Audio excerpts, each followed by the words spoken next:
தென்னிந்தியாவை தாண்டி ஹிந்தியிலையுமே வந்து இப்போ நம்பர் 1 நடிகையாக இருக்கவங்க தான் நடிகை ராஷ்மிகா மந்தனா. இவங்கள பற்றி சோஷியல் மீடியாவில் எப்பயுமே ஏதாச்சும் ஒரு விஷயம் ட்ரெண்ட் ஆகிட்டே தான் இருக்கும். அதாவது இவங்களும் விஜய் தேவர்கொண்டாவும் வந்து ரிலேஷன்ஷிப்பில் இருக்காங்க அப்படின்ற விஷயம் பல வருஷமாகவே வந்து சோஷியல் மீடியாவில் வந்து ஒரு பேசும் பொருளாக தான் இருக்குது.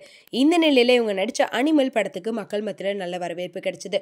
சொல்லப்போனால் அதில் ராஷ்மிகாவோட ஆக்டிங்கை நிறைய பேர் வந்து பாராட்டியிருந்தாங்க. அதே மாதிரி பாக்ஸ் ஆஃபீஸ்லையுமே வந்து வேற லெவல் ஹிட் கொடுத்த ஒரு படம் அப்படின்னு சொல்லலாம். ஆனாலுமே படத்து மேலே பல சர்ச்சைகள் இப்போ வரைக்கும் போயிட்டே தான் இருக்கு.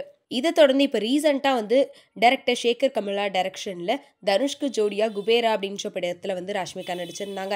இதுலேயுமே ராஷ்மிகா ஆக்டிங் பற்றி எல்லாருமே பேசிகிட்டு இருந்தாங்க. அதே மாதிரி பாலிவுட்டில் வந்து தமா அப்படின்ற ஹாரர் படத்துலையுமே நடிச்சிட்ருக்காங்க.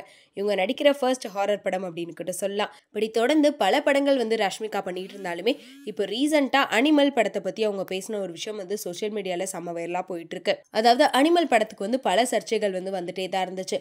நிறைய பேர் அதை பற்றி விமர்சனம் பண்ணிட்டே தான் இருந்தாங்க. இந்த நிலையில் இப்போ அனிமல் படத்துக்கு வந்து விமர்சனத்துக்கு ராஷ்மிகா ஒரு பதிலடி கொடுத்துருக்காங்க. அதாவது படத்தை படமா மட்டும் பாருங்க, படத்துல ஹீரோ வந்து ஸ்மோக் பண்றாரு அப்படின்னா அவர் எல்லாரையுமே அப்படி செய்ய சொல்றாரு அப்படின்னு அர்த்தம் கிடையாது. அப்படி நினைச்சா அந்த மாதிரி படத்தெல்லாம் பார்க்காதீங்க. இங்க படத்தை பார்க்க சொல்லி யாரையுமே கட்டாயப்படுத்தல.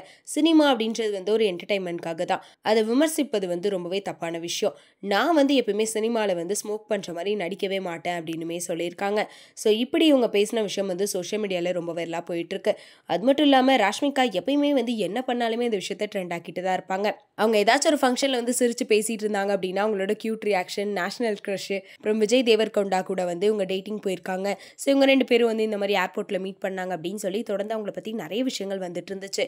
இந்த நிலையில் இப்படி அனிமல் படத்தை பற்றி இவங்க ஓப்பனாக பேசின விஷயம் ரசிகர்கள் மத்தியில் வந்து ஒரு பெரிய சர்ச்சையாகவே மாறி இருக்கு. முக்கியமாக வந்து படத்தை பற்றி விமர்சிச்சா இவங்க வந்து படத்தை பார்க்க சொல்லி யாரையும் கட்டாயப்படுத்தலைன்ற மாதிரி சொல்லியிருக்காங்களே, இவங்க என்ன இந்த மாதிரி டக்குன்னு சொல்லிட்டாங்க அப்படின்னு சொல்லி நிறைய பேர் வந்து சொல்லிட்டு இருக்காங்க.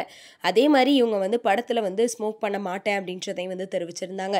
அதுக்கு நிறைய பேர் வந்து ராஷ்மிகாவை பாராட்டிட்டும் இருக்காங்க. ஸோ ராஷ்மிகா இந்த மாதிரி வந்து அனிமல் படத்தை பற்றி பேசினதுக்கும் அவங்க ஸ்மோக் பண்ண மாட்டேன் அப்படின்றத ஸ்ட்ரிக்டாக சொன்னதை பற்றியும் நீங்கள் என்ன நினைக்கிறீங்க அப்படின்றத கமெண்ட்டில் சொல்லிடுங்க.